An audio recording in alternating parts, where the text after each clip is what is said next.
Hello बच्चों, I hope कि आप सब लोग बहुत अच्छे होंगे। और आज मैं आपके लिए हिंदुस्तान ओलंपियाड का क्लास 8 का सैम्पल पेपर का मैथ सब्जेक्ट का सोल्यूशन लेकर आई हूँ। आज मैं इस वीडियो में आपको 5 क्वेश्चंस करवाऊंगी और आप मुझे ये बताएंगे कमेंट सेक्शन में कि आपको ये वीडियो कैसा लगा। और अगर आपको ये वीडियो अच्छी लगे तो आप इसे ज़्यादा से ज़्यादा अपने दोस्तों के साथ शेयर कीजिए और इस वीडियो को लाइक कीजिए और अपने प्यारे प्यारे कमेंट्स मुझे कमेंट सेक्शन में ज़रूर दीजिएगा। और इस वीडियो के लास्ट में मैं आपको एक होमवर्क क्वेश्चन भी दूंगी, तो जो बच्चे इस पूरे वीडियो को देखेंगे मुझे पता चल जाएगा कि किस किस ने ये वीडियो पूरी देखी है, क्योंकि उसे एक होमवर्क क्वेश्चन मिलेगा जो आपको सॉल्व करके अपना आंसर कमेंट सेक्शन में देना है। तो चलिए अब चलते हैं नेक्स्ट बात की तरफ कि अगर आपको ऐसे ही वीडियोस चाहिए तो इस चैनल को सब्सक्राइब कीजिए और आयुष सर का जो कोर्स है आप उसे ज़रूर परचेज़ कीजिए ताकि आपको हिंदुस्तान ओलंपियाड में अच्छे मार्क्स मिल सके। तो चलिए अब हम क्लास शुरू करते हैं। द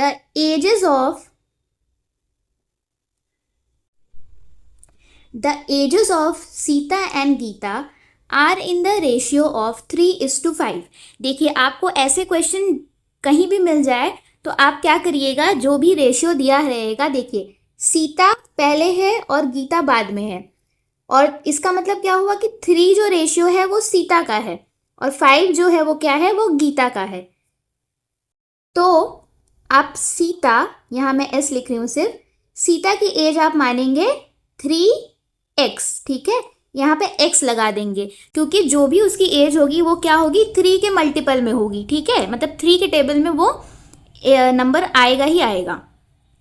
और गीता की एज हम क्या ले लेंगे, यहाँ इसका रेशियो 5 है तो यहाँ हम ले लेंगे 5x, ठीक है। हमेशा x लगाना होता है इस टाइप के क्वेश्चंस में।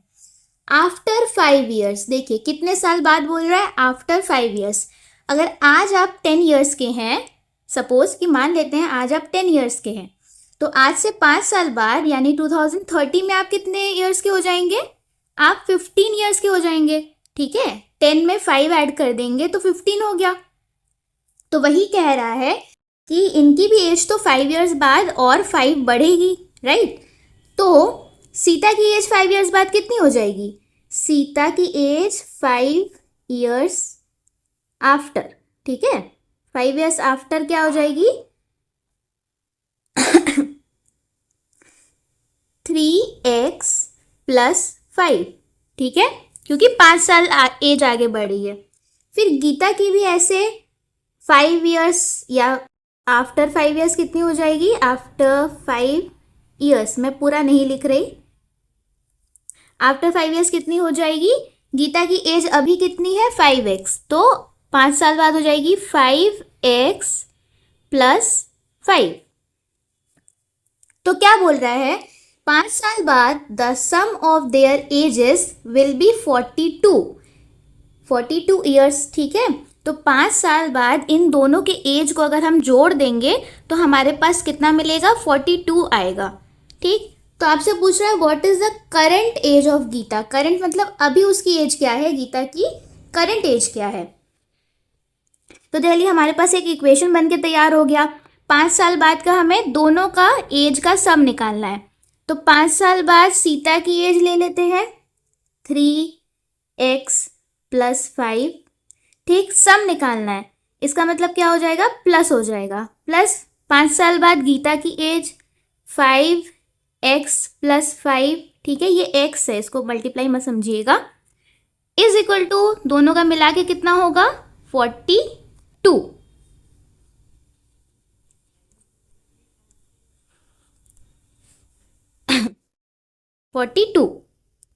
अब देखिए जो इज इक्वल टू के लेफ्ट साइड में जितने भी आपको टर्म्स दिख रहे हैं उनमें से आप ये देखिए कि x वाले कितने टर्म्स हैं। ये एक 3x हो गया, ये एक 5x हो गया। तो हम क्या करेंगे, x वाले टर्म्स को हम ऐड कर देंगे क्योंकि सब में प्लस का साइन है। तो ये 5x + 3x हो गया 8x, और जो कांस्टेंट वाला टर्म है मतलब सिर्फ जहाँ नंबर है उनको भी ऐड कर देंगे। तो 5 + 5 हो गया 10, और सबके बीच में प्लस का साइन है तो 8x और 10 के बीच में भी प्लस का साइन, इज इक्वल टू 42। अब हम इस 10 को इस साइड लेके जाएंगे तो क्या हो जाएगा, यहाँ 10 प्लस है, ठीक है, ऐड हो रहा है, तो उस साइड जाकर क्या हो जाएगा, ये सब्ट्रैक्ट हो जाएगा। तो यहाँ क्या आया हमारे पास, 8x इज इक्वल टू 32। अब देखिए हमें सिर्फ x की वैल्यू चाहिए, तो हमें इस 8 को भी इज इक्वल टू के दूसरे साइड भेजना होगा। तो जब यहाँ पर 8x के साथ मल्टीप्लाई हो रहा है, तो जब हमें इसे इज इक्वल टू के दूसरे साइड भेजेंगे तो ये क्या चला जाएगा, ये डिवीजन में चला जाएगा। तो यहाँ हो जाएगा x इज इक्वल टू 32/8। तो 8 4 आर 32। देखिए अभी हमारा आंसर नहीं आया है, अभी हमारे पास सिर्फ x की वैल्यू आई है, ठीक है। तो अभी हम इससे क्या पूछा है कि करेंट एज ऑफ गीता क्या है। तो यहाँ देखिए हमने गीता की करेंट एज क्या मानी थी, 5x मानी थी। तो हमें x की वैल्यू अब पता चल गई जो कि है 4। तो गीता की करंट एज जानने के लिए हम क्या करेंगे, 5 × 4, ठीक है। 5x मतलब क्या है, 5 multiplied by 4, that is equal to 20 years, ठीक है। तो यहाँ हमारा आंसर आ गया A, 20 ईयर्स। देखिए सेकेंड क्वेश्चन तो बहुत इजी है, लेकिन आपको इसका कॉन्सेप्ट पता होना चाहिए, ठीक है। यहाँ देखिए ये एक ब्रैकेट में दिया है 5 to the power -1 plus 6 to the power -1 plus 7 to the power -1 और होल फिर ब्रैकेट में क्या है, to the power 0। तो आपने अगर एक्सपोनेंट एंड पावर वाला चैप्टर पढ़ा होगा तो आपने एक फॉर्मूला पढ़ा होगा, a to the power 0 is equal to 1। इसका मतलब कोई भी बेस है, अगर हम उसका टू दी पावर 0 लिखते हैं तो आंसर हमेशा क्या आता है, 1 आता है। तो ये जो इतना सब ब्रैकेट के अंदर दिया है वो अल्टीमेटली पूरा मिला के क्या हो जाएगा, सिर्फ 1 हो जाएगा। तो इतना हमको सॉल्व करने की भी ज़रूरत नहीं है। तो हम इस पूरे टर्म की जगह, यहाँ जो ये पूरा टर्म लिखा है इसकी जगह हम लिख देंगे 1 प्लस हमारे पास क्या बचा है अभी, 2 to the power -1। तो आपने एक और रूल पढ़ा होगा, a to the power -n is equal to 1/n। Sorry ये वाला रूल नहीं, मुझे बात करनी थी ये वाली रूल की। a to the power -1 is equal to 1/a। जब भी किसी बेस के ऊपर -1 का पावर होगा तो क्या होगा, वो नंबर जो है वो रेसिप्रोकल हो जाता है, ठीक है। रेसिप्रोकल मतलब 1/that नंबर।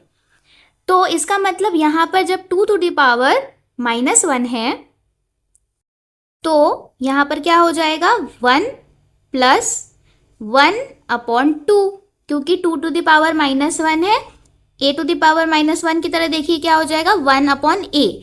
तो यहाँ a की वैल्यू क्या है, 2 है, तो यहाँ पे हो गया 1/2। अब आपको फ्रैक्शन वाला जो एडिशन है वो तो आता ही होगा। यहाँ हम एलसीएम ले लेंगे 2, यहाँ हो गया 2 2 × 1 = 2 प्लस 1, यहाँ हो गया 3/2। तो हमारा फाइनल आंसर क्या आया, हमारा फाइनल आंसर आया 3/2।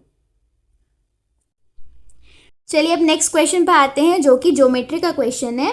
Find the value of x in the below figure. ये एक फिगर दिया है हमें, ठीक है। ये क्या है, ये क्वाड्रिलेटरल है। क्वाड्रिलेटरल मतलब एक ऐसा पॉलीगॉन जिसके 4 साइड्स हैं, ठीक है। 4 साइड्स ये दिख रहे हैं ना आपको, ये 1, ये 2, ये 3, ये 4। अब हमें क्या करना है, इसमें हमें एंगल्स दिए हुए हैं 2, ठीक है, और हमें एक एंगल फाइंड करना है, ये वाला x वाला, ठीक है। तो अब हम कैसे फाइंड करेंगे, यहाँ तो 4 एंगल्स हैं, है ना, लेकिन दिए सिर्फ 2 ही हैं और फाइंड एक करना है। तो जब भी हमें कोई अननोन फिगर निकालना रहता है तो हमें एटलीस्ट क्वाड्रिलेटरल में 3 साइड चाहिए, तभी चौथी साइड निकल सकती है। तो देखिए यहाँ पर ये बहुत बड़ा साइन आपको यहाँ पर ये दिख रहा होगा, ठीक है। ये इस लाइन को यहाँ एक्सटेंड किया है और यहाँ एक ऐसा स्क्वायर सा बनाया है। अगर आप ध्यान देंगे तो ये जो स्क्वायर वाला जो एंगल शो करता है, ये कौन सा एंगल शो करता है, ये हमेशा 90 डिग्री शो करता है। तो इसका मतलब है कि ये वाला जो पूरा एंगल बन रहा है यहाँ पर, ठीक, ये क्या बन रहा है, एक पूरा स्ट्रेट लाइन बन रहा है। तो स्ट्रेट लाइन का जो वैल्यू होता है वो कितना होता है, स्ट्रेट एंगल का 180 डिग्री होता है। तो उसमें से 90 डिग्री तो बाहर चला गया, तो ये अंदर वाला पार्ट कितना हुआ, 180 माइनस 90, तो ये वाला पार्ट भी क्या आया, 90 आया।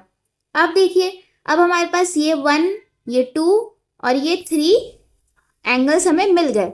अब हम चौथा एंगल आराम से फाइंड कर लेंगे। तो आपको ये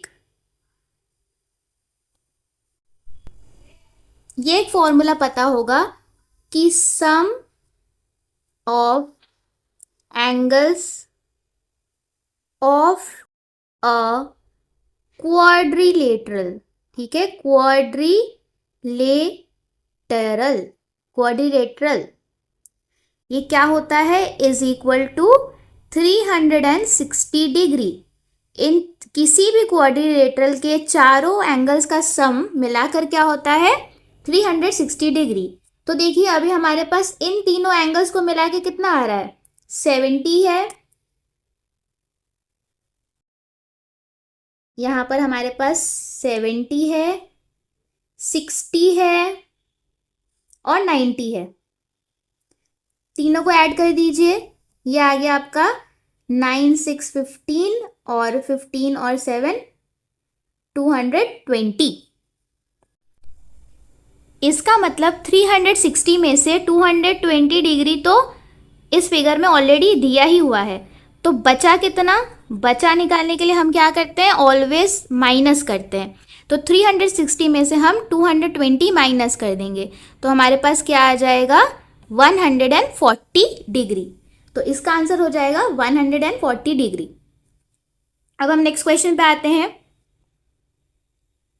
देखिए ये एक फिगर दिया हुआ है, यहाँ पर आपको पूछ रहा है how many cubes are there in the below figure. ये जो आपको एक बड़ा सा फिगर दिख रहा है, इसमें कितने सारे क्यूब्स हैं। तो चलिए हम काउंट करना शुरू करते हैं इसको। ये 1 क्यूब हो गया, ये 2 हो गया, ये जो इधर छोटा सा दिख रहा है ये 3 हो गया। ये देखिए अब ये वाला इसी का पार्ट है, थर्ड वाले का पार्ट है, ठीक है।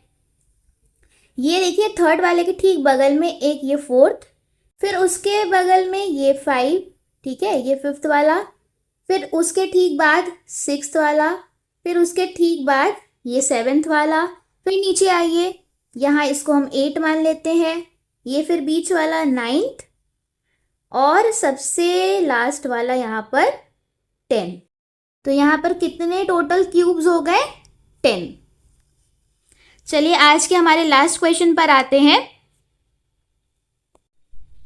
The side of a square is increased, increase मतलब बढ़ाना, बढ़ाना, ठीक है, किसी चीज को बढ़ा देना, बाई 20%। 20% से किसी स्क्वायर की एक साइड को बढ़ा दिया जाता है।